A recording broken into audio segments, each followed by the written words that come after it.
I believe that the American government is sort of trapped by the Israelis. Jeffrey Epstein is one of their tools to trap them. And what do you think of Dershowitz's denial? Hold on a second. I want to give you an example. Bill Clinton, President Bill Clinton, Ehud Barak met Arafat in the 90s, and there was no deal. The reason was Epstein.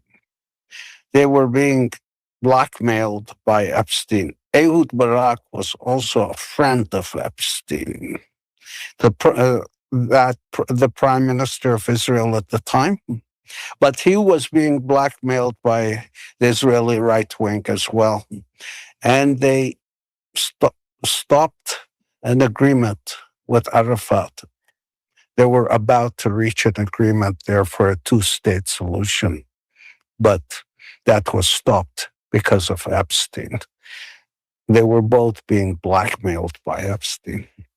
And so Jeffrey Epstein, in a way, presumably being used as a tool by the Israelis, helped to change the course of history in this region I'm speaking to you from. Of course, a change thing. And they trapped a number of U.S. presidents by using Jeffrey Epstein.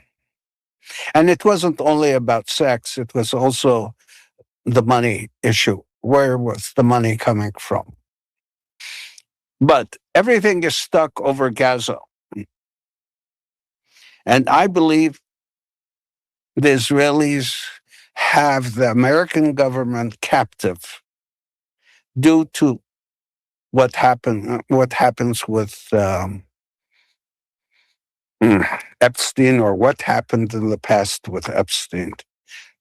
Rupert Murdoch, newspaper, Wall Street Journal, put out that card or something, a birthday card Trump sent to Epstein.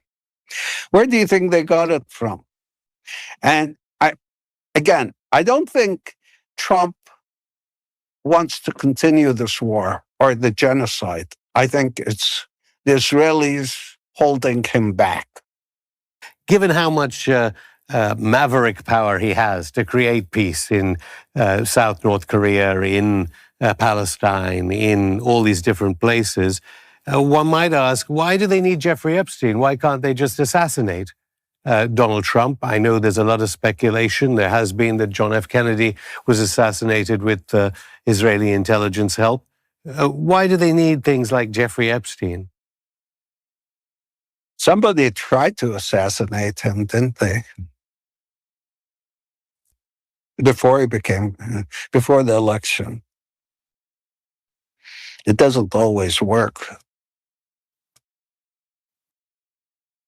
I'm not sure what's going to happen because, people look at these pictures of starving children all over the world, and there's a lot of pressure on these politicians to say enough, to tell them enough is enough.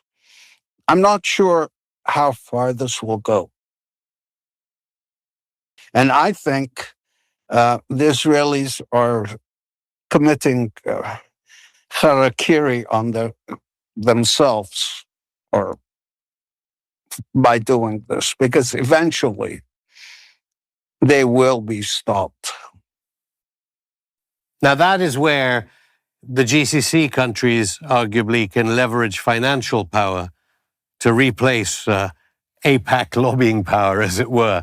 Do you believe that Trump can begin to leverage some of that Arab world, global South, BRICS world power to be able to end the genocide?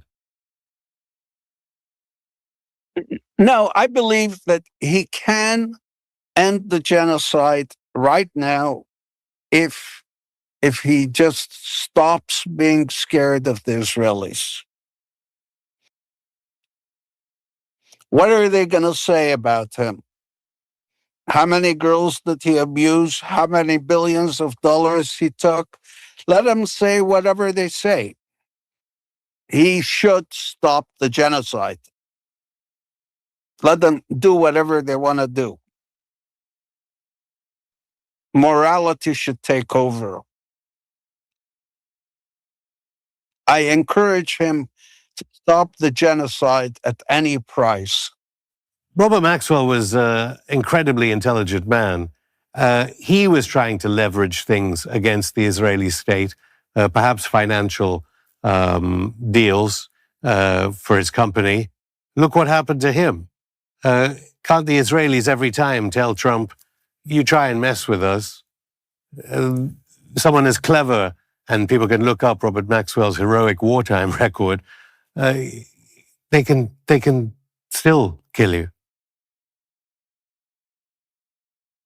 I can't comment about that, but